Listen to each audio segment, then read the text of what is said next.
Hello, and welcome to this second video based on my book Curiosity Drive, Our Need for Inquisitive Thinking. First, I want to apologize for taking so long to produce this second of these three talks. I'm afraid I've been struggling with computer problems. Today, I shall be talking about working therapeutically and how that differs from other types of health or social care work. I've written on the Phoenix Publishing House website a short blog about the difference between psychoanalysis as a science and as a practice. A lot of what I put into the book has to do with theories about the way that the mind develops, how it functions, and how things can go wrong. I also share some theories about how organizations work and how to think about what happens when they go wrong. In my view, any theories that describe the mind ought to be comprehensible to another mind. The point of a theory is that it captures a moment of understanding something, but is presented in such a way that it can be tested. You could say that it's an expression of a belief. These theories are very useful to people who wish to offer help to those in trouble or to organizations with problems. They can act as benchmarks to help us locate where we are when we're engaged in a particular journey with a client. Negotiating the journey, which is always a journey of discovery, a benign inquiry, is a skill that I think of more like an art than a science. The science provides us with a description of the general geography, but the art is the business of picking your way through the jungle. The first thing to be said about helping people is that you can't help people who do not seek help. This probably seems obvious, but it's not unusual to meet somebody who appears to be looking for therapy only to discover that they are not interested in their own minds at all. They've come to you because they want to learn what they believe are your skills in relating or being successful in life. This allows us to be clear about some of the basic principles of setting up an agreement to do something helpful. That is, it must be agreed by the client or patient that they actually want what you're offering. How would I describe what I offer? My approach is based on an observation that nature has designed us rather well, in which case, when we feel that we have problems functioning successfully, it suggests that there is something getting in the way of this otherwise perfectly adequate design. I see my job as to help the patient to discover what is getting in the way of this healthy development. The next thing we can say about people is that in spite of evidence to the contrary, essentially they are not stupid. If they are suffering, then they are likely to have tried everything to stop that continuing. If they've been unable to stop the suffering, it's because they cannot see where it's coming from. I take the view that things that get in the way of ordinary healthy functioning are taking place below the surface of the mind, in that part which we call the unconscious. It is the part of us that we cannot know directly. This raises the question, how do we get access to that part of somebody else's mind? And this is where some of the theories of psychoanalysis prove to be very useful. We know that what goes on in people's unconscious mind is often reflected in the way that they see the outside world. For example, somebody who has grown up with a violent and threatening father might well develop an unconscious belief that all men are dangerous. Such a person is liable to interpret other people's behavior as evidence that they are dangerous and react accordingly. In other words, they only see supportive evidence for their unconscious belief.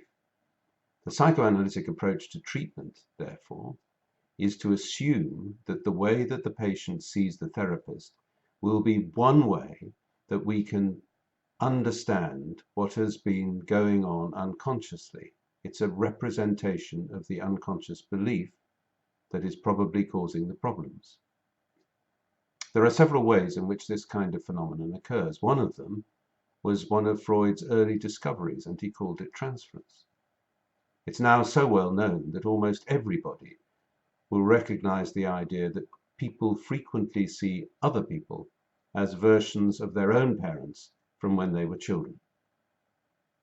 This brings us to another and central principle. The treatment works through relationship. The therapist offers a relationship to the patient. However, it's different to other types of relationship. How is it different? If we are going to pick up information about unconscious functioning of our patients, we must ensure that we keep our own emotional and psychic life out of the consulting room, so that the patient is free to see us in whatever way suits them. Psychotherapists can only do their work properly if they have themselves received psychoanalytic psychotherapy. This enables us to learn about our own unconscious. Although we can never know what is happening in that part of us at any time, we can learn to recognize the indicators of familiar unconscious activity, and therefore allow for it in our assessment of what's going on in the meeting with the patient. It follows from this that we have a duty to our patients to ensure that our own unconscious is being monitored. And it's for that reason that all psychoanalytic psychotherapists have supervision for their work, however experienced and senior they are. We're now in a position to be clear about the basic method of treatment. You could express it as a kind of contract. First, we agree to meet at a regular time in a particular kind of rhythm. Secondly, we have different and clear roles. The patient's role is to try to say or do whatever comes to mind without censorship or inhibition.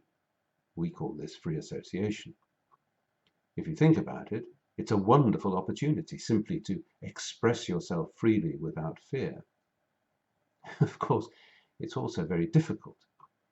The therapist's role is to try to understand the unconscious meaning of whatever it is that the patient says or does. That's it. Well, of course, it isn't quite it, because in truth, this does not actually reflect what happens in a session. Freud noticed that the person who comes to you for an initial consultation saying that they would really like you to help some kind of problem, the moment that they arrive for their first session of treatment, they resist the help that you're offering. Not surprisingly, he called this resistance. It's important to note that neither Freud nor I believe that patients are doing this deliberately. You might say that it is the unconscious part of the patient not wanting anything to change. Of course, that means that in this resistance, we can see evidence of how the patient's unconscious is functioning. Although I wouldn't call it a contract as such, I think it is important to make the arrangement of different roles and responsibilities clear to the patient from the start of treatment, because it authorizes us to do what might otherwise seem quite mad. For example, when a patient arrives late for a session and has a story about how difficult it's been to get here, we might speak about their anger at us for what we said in the previous session. That sounds a bit mad, doesn't it? Now, there are two types of observation to make from that example. First, the therapist holds to his part of the contract and describes the unconscious meaning of the patient's behavior, treating being late as the patient's free association, the patient's communication to him. That's why it's not bad, because it fits with what he's supposed to do. The second thing is the point of this little talk. The patient has broken the contract. He's broken a rule. He's crossed a boundary. It's my claim that only by breaking the agreement is the patient actually allowing work to happen.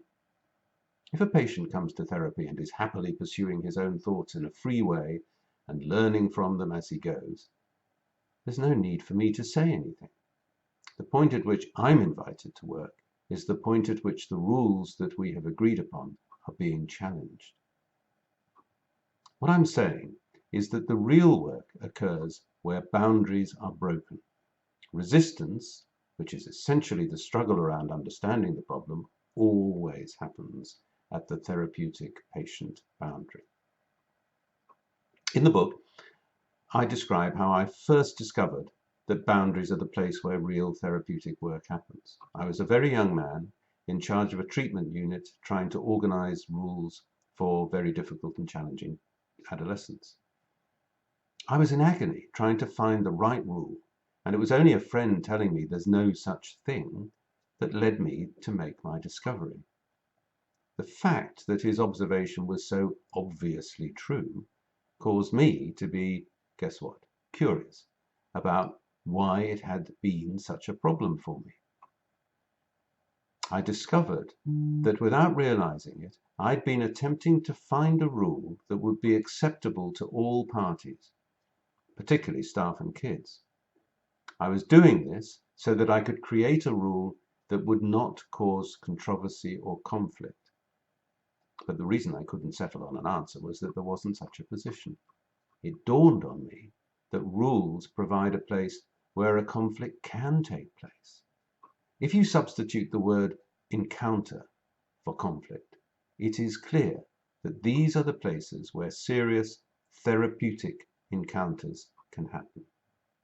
All at once, it was clear to me that the provision of rules about behavior would be opportunities to have powerful encounters that could be thoroughly addressed, so that whatever the true underlying issue really was, it could be revealed without the need for the desperate adolescent to escalate his behavior to get real understanding. This insight changed my way of thinking about the design of treatment in that youth treatment center, and it also changed my way of understanding therapy altogether. The real work occurs wherever there can be an intense and intimate contact with the therapist. This is the point of real relationship. It became clear to me that real work was to notice these challenges to boundaries so they could be named and understood. So, how should the therapist give himself the best chance to pick up the boundary incursion? Often the only way we know that there has been an incursion into therapeutic boundaries is that we find ourselves thinking or saying something unexpected. We might find ourselves feeling filled with an emotion, for example, rage. Remember, the agreement was that I would do everything to try to understand the unconscious meaning of the behavior. So if I'm feeling very angry, something has broken through that boundary, and I'm being induced to behave in a way that is not therapeutic. Psychoanalytic psychotherapists are taught to look out for these pressures on our emotional state as signs of a serious communication from the patient.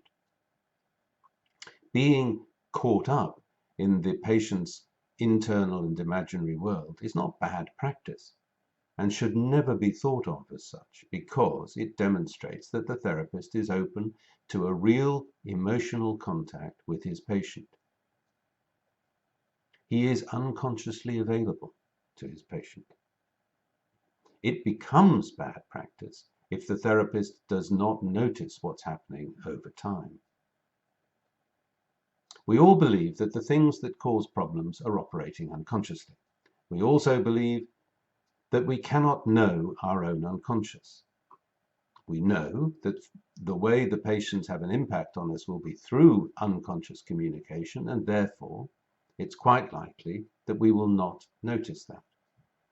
I can only help you if I can allow myself to be caught up emotionally and psychologically in your struggle, but I won't be able to help you if I can't also move away from that and think about it. So the good therapist maintains a state of mind in which he can move from being completely engaged with the patient to a third position in his mind where he can observe himself interacting with his patient and learn from that.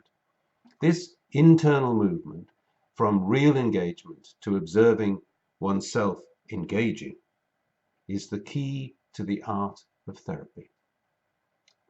There's a reason why I have focused on this aspect of helping, and that is because psychotherapists are also at risk from unhappy patients.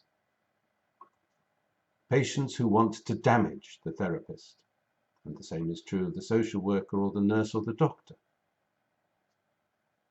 Whilst it is very important that patients feel they can be protected from rogue psychotherapists, I want to focus on the other problem. How can psychotherapists be protected from assaults by very troubled patients? You might by now anticipate the difficulty. Whereas in other professions like the law and medicine, boundaries can be defined very clearly and are helpful to both patients and professionals, I've just said that the nature of boundaries in therapeutic work is this is exactly where the work occurs. The work is always about being pulled across the boundary and then recovering and getting back again, and in doing so, making sense of that original pull across the boundary that occurred in the first place. It's always about that. That means there will always be boundary violations. The important thing is that the therapist notices, restores the boundary, and is able to use the experience to help the patient to learn something about themselves conveyed in their challenge to that boundary. This means that the ethical codes of our profession must reflect the fluid nature of our boundaries, so that complaints can be investigated in ways that support the therapeutic endeavor rather than destroying the very center of its work. And this is an issue that I addressed in my ethics chapter in the book. Okay, that's the end of today's talk, and I hope you'll join me for the third talk in a much shorter time. Thank you very much. Bye-bye.